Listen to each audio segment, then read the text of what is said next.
Hello, everyone. I'm Vic Carter. And I'm Mary Bubala. Tonight, candidates in several highly contentious primary races are looking for wins. Of course, WJZ has been closely watching the tight matchups this evening as the numbers are coming in. And just minutes ago, a major call is made in the Democratic gubernatorial race.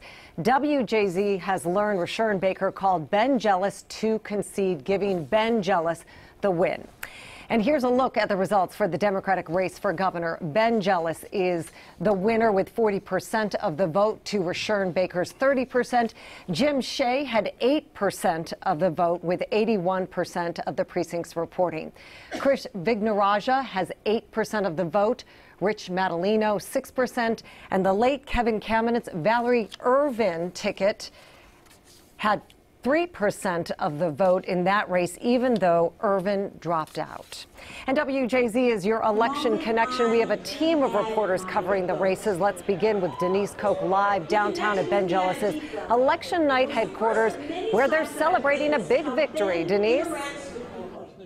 Well, Mary, I'm at the Reginald F. Lewis Museum, which is where people have been gathering all night. And as you said, it was around 10:35 this evening that a campaign worker came onto the stage there and said that Ben Jealous had received a call from Rushern Baker conceding the race. Everybody here began celebrating, and they've been doing that ever since. Right now on the stage behind me is the lieutenant governor candidate who will be running with Ben Jealous, Susie Turnbull. She is a longtime member of the Democratic Party, strong leader in the Democratic Party as well as in the Jewish community.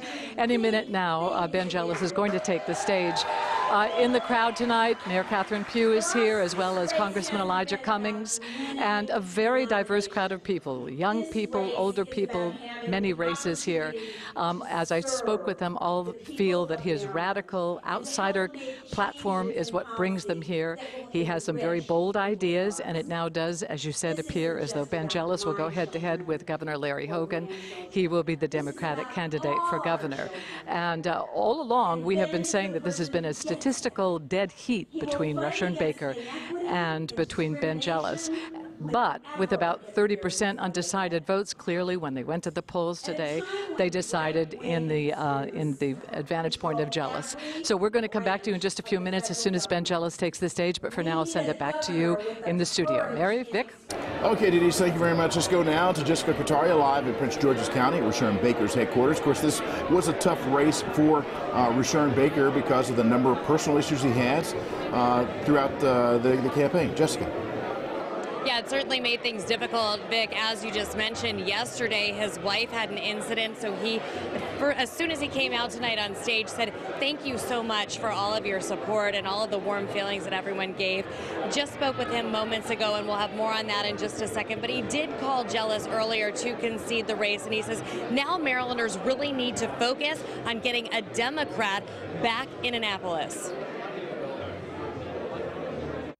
Before walking over here, I talked to Mr. Jealous. I talked to Ben. I congratulated him on a hard-fought campaign.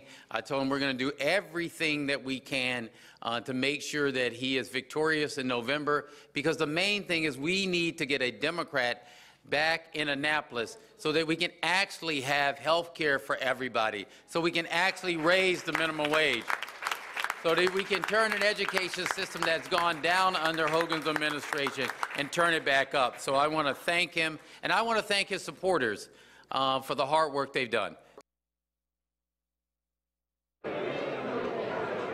I just spoke with Baker moments ago, and he told me that he is looking forward to getting back to what he considers the most important job, and he said that is that of a private citizen. We're live at College Park. Back to you on TV Hill. Okay, Jessica, thank you so much. Well, Governor Larry Hogan ran unopposed in today's primary tonight. He addressed a crowd of supporters in Annapolis, and this is what he had to say about the upcoming election in November. Our state is stronger than it has ever been before, and we are forging an even brighter future for Maryland. And just think, if we can accomplish all of this in this divisive political environment while dealing with riots and battling cancer, just imagine what we can accomplish together over the next 4 years. Governor Hogan hoping to secure a second term as governor. According to the latest Gonzalez poll, Hogan has a 75% approval rating among Maryland voters.